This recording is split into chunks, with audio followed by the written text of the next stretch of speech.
Terima kasih Anda masih bersama kami di Kompas Pagi. Saudara, bos travel penipu jemaah umroh di Kudus, Jawa Tengah joget di depan para korbannya usai divonis 3 tahun penjara oleh Hakim Pengadilan Negeri Kudus.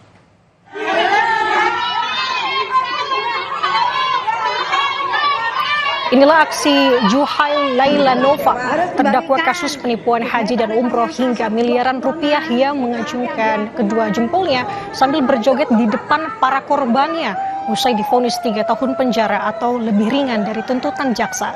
Para korban yang menyaksikan persidangan pun kecewa, bahkan ada yang menangis.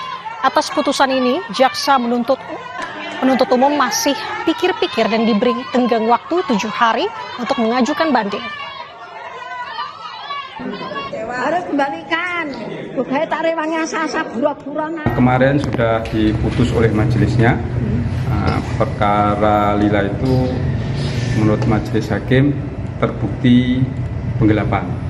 Terus majelis menjatuhkan putusan 3 tahun penjara dan barang bukti seperti uang tunai 160 juta kembali ke korban, sepeda motor Lenovo sepeda motor juga kembali ke korban.